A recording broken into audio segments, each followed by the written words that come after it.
Good morning everybody. I am Vishvendra and I am the founder of optimal success trajectory. आज मैं centre of मास के विषय में आपसे बात करूँगा।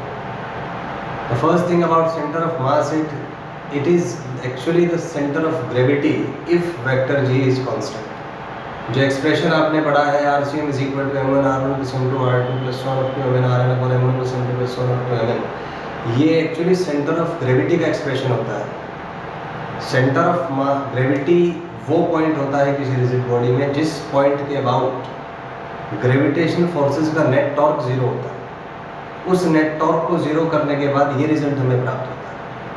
तो अगर एक्सेलरेशन ड्यू टू ग्रेविटी को हम कांस्टेंट मान लें तो यही एक्सप्रेशन सेंटर ऑफ मास का भी होगा, वहाँ से ये रिजल्ट आता है। तो इसके बारे में कुछ पॉइंट्स हम डिस्कस करेंगे। This is the first thing, this is same as the centre of gravity if vector G is constant. मान लीजिए मेरा कोई ये सिस्टम है डिस्क्रीट पार्टिकल्स का जिसमें n पार्टिकल्स हैं। This is particle 1, this is particle 2 and this is particle nn। Masses are m1, m2 and mn।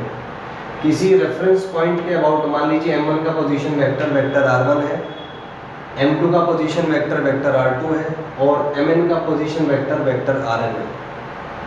तो रिजल्ट जो है सेंटर ऑफ मास का, क्योंकि रिजल्ट सिलेबस में नहीं है आपके, लॉजिक मैंने बता दिया आपको कि नेट ग्रेविटेशनल टॉर्क को आप जीरो कर दीजिए।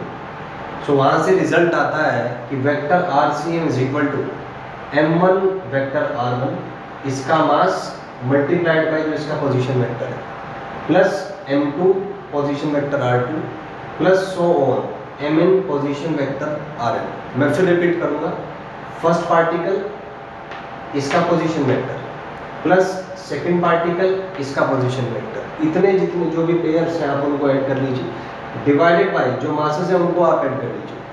तो इस एडिशन को हम मैथमेटिकली एक्सप्रेस कर सकते हैं sigma mi vector i is equal to 1 to n, क्योंकि n टर्म्स हमारे पास है, divided by sigma mi i is equal to 1 to n।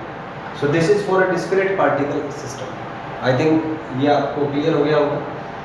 कई बार हमें एक कॉन्टिन्यूस बॉडी दी होती है, जैसे कोई rod, disc, ring, solid sphere, monosphere, cylinder. तो उसमें हम क्या करते हैं, छोटा सा एलिमेंटल पार्टिकल मानते हैं जिसका मास dm है और जिसका पोजीशन वेक्टर r है। तो आप जानते ही होंगे कि समेशन और इंटीग्रेशन इक्विवेलेंट होते हैं। तो अगर हमारे पास कोई कॉन्टिन्यूस पार्टिकल सिस्टम है तो उसमें सिग्मा की जगह हम इंटीग्रेशन का यूज़ करते हैं, because basically integration is all about addition in a continuous way. तो यहाँ से हमने सिग्मा को रिप्लेस कर दिया सिंबल इंटीग्रेशन से, लिमिट लगाई 0 से m dm vector r। Basic mechanism अब भी वही है, एलिमेंट लिया इसका मास dm और इसके पोजीशन वेक्टर से हमने उसको मल्टीप्लाई कर दिया divided by the total mass integration of d। तो इस तरीके से आप किसी कॉन्टिन्यूस मास सिस्टम का सेंटर ऑफ मास के जो पोजीशन वेक्टर है वो फाइंड कर सकते हैं।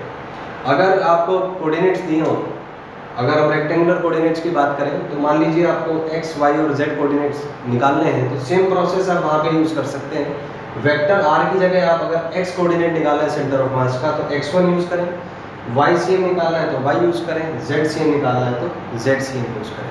सो in this way you can find the position vector of the centre of mass in 3 different cases. The first case was when discrete particles were given. So what you need to do is RCM is equal to m1 r1 plus m2 r2 plus so on up to mn rn divided by m1 plus m2 plus so on up to mn।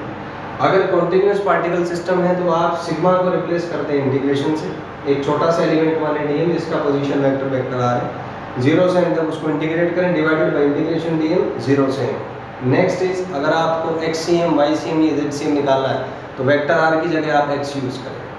ये जो results मैं बता रहा हूँ इसको आप लिख के देखें, इसकी प्रैक्टिस करें और इस वीडियो को बार बार देखें जब तक आपको सारी चीज़ें अपने आप कंठस्थ नहीं हो जाती। और मेरी एक बात याद रखिएगा, संस्कृत में एक श्लोक कहा गया है, पुस्तकस्ता च विद्या परस्तगतम च धनम कार्य रूपे समुत्पन्ने नसा विद्या न तद्धनम। पुस्तक में लिखी विद्या और दूसरे के हाथ में गया धन समय पड़ने पर कभी काम नहीं आता। विद्या वही काम आती है जो आपको कंठस्थ हो और धन वही काम आता है जो आपके हाथ में हो। सो शब्दों पर नहीं, अपने अनुभव पर यकीन करें। जो भी आप पढ़ते हैं वो आपको कंठस्थ होना चाहिए, तभी आप अपने प्रश्न पत्र हल कर पाएंगे, तभी आप उसमें परफॉर्म कर पाएंगे एग्जाम में। Thank you and have a nice day.